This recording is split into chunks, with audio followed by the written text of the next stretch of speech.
es el lupus? ¿Qué es el lupus? En realidad, ¿qué son ¿es autoinmune? ¿Qué son las enfermedades autoinmunes? Es una enfermedad autoinmune, tenemos un montón de enfermedades autoinmunes. Particularmente el lupus puede ser lupus solamente cutáneo o si no, el lupus sistémico, que puede afectar cualquier parte del organismo.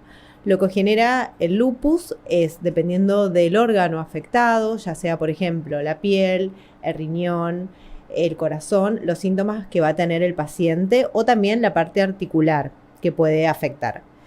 Las enfermedades autoinmunes, como por ejemplo el lupus, que hoy, como vos bien dijiste, el 10 de mayo es el Día Mundial del Lupus, que se definió en 2004 en el Congreso del Lupus Internacional para poder promover esta enfermedad que, como todas las enfermedades reumatológicas en general, son poco conocidas y entonces lo que no se conoce no se puede diagnosticar ni obviamente tratar.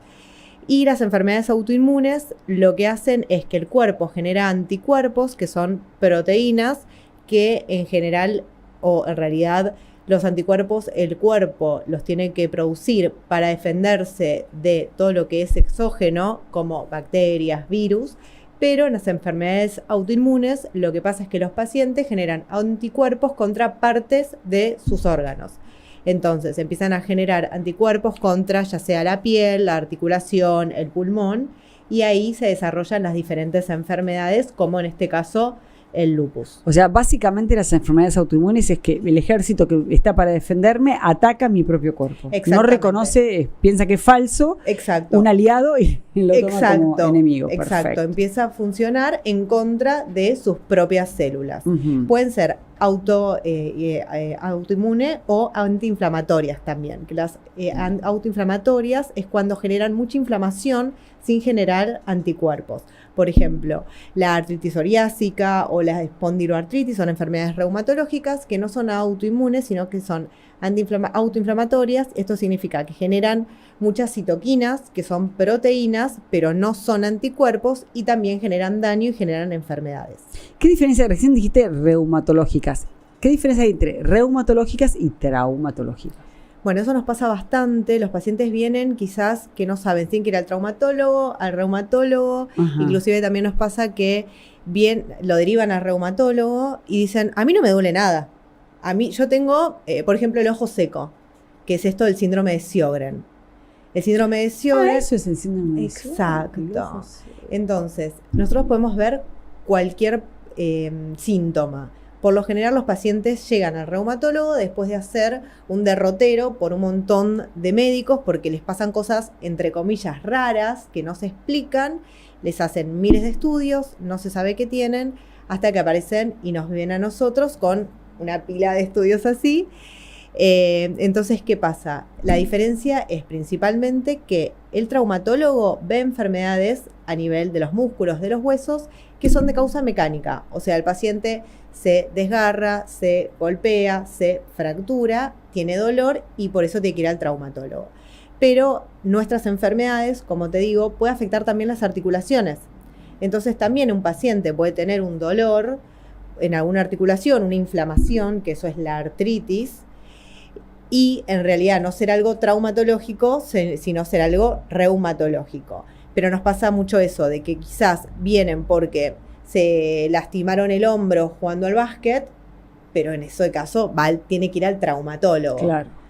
Pero también nos pasa que van al traumatólogo por cosas que deberían ir al reumatólogo. Exactamente. Bueno, entre ustedes se derivan. Sí, la idea es que sí, pero bueno, a veces no pasa. A veces no pasa, entonces hay que prestar atención. Exacto. O también nos pasa, por ejemplo, con lo que es el dolor lumbar, el dolor de espalda, en la parte baja, que hay unas de las enfermedades que te nombré, de la autoinflamatorias, que es la espondiloartritis, que genera dolor a nivel lumbar, principalmente en pacientes jóvenes. Terminan yendo al traumatólogo, le hacen infiltraciones, inclusive cirugías, pero en realidad son enfermedades reumatológicas que tienen tratamiento, que no requieren ni siquiera una intervención quirúrgica. ¿Y esto se puede prevenir? Sí. El lupus, por ejemplo. En realidad, no es que hay algo para prevenirlo en sí, porque no tenemos una causa definida. Todas las enfermedades autoinmunes, reumatológicas, lo que tienen son una predisposición tanto genética, o sea, tienen unos genes que de por sí predisponen a desarrollarlas, pero también tenemos lo que es la epigenética. La epigenética básicamente son proteínas que hacen que algunos genes se expresen y algunos otros genes no se expresen. Y también tiene mucho que ver con lo que es el medio ambiente, por ejemplo, la contaminación, los virus, las bacterias, también con lo que son los estrógenos. Por eso nosotros vemos muchos pacientes femeninos, porque los estrógenos llevan a tener mayor predisposición de patologías autoinmunes. Por eso vemos muchas mujeres jóvenes en edad fértil, principalmente, por ejemplo, el lupus se ve en pacientes jóvenes. Eso también nos pasa, que las enfermedades reumatológicas, mucha gente dice, yo no soy vieja. Y no, vemos mucho más en pacientes jóvenes que en añosos, y tiene mucho que ver con esta carga estrogénica que tenemos. También el tabaquismo, el sedentarismo, la alimentación van a contribuir en que los pacientes desarrollen enfermedades autoinmunes. ¿Y qué pasa con todo lo que tiene que ver con salud mental con respecto a eso? ¿Puede ser un desencadenante? Sí, todo lo que es estresante hace que las enfermedades, por un lado, empiecen a manifestarse, o también lo que nos pasa mucho es que el paciente está en remisión. Remisión es cuando la enfermedad está dormida, está apagada, y no sé, tuvo el despido, está viudo, cualquier cosa estresante hace que el paciente empiece nuevamente, con actividad de enfermedad. Claro. Sí. Y esto, las enfermedades autoinmunes, ¿tienen alguna edad para avanzar o ya uno viene así de fábrica, digamos? No, tenés de fábrica, está muy bien. No, las enfermedades reumatológicas en general, hay inclusive pediátricos, o sea, al año de vida se pueden ver enfermedades reumatológicas, que no es lo más frecuente, pero sí hay enfermedades reumatológicas pediátricas. Lo más común es que se desarrollen dependiendo de la enfermedad cuando ya tienen más de 20 años, pero es lo que te digo, o sea, depende mucho de la enfermedad, el rango etario.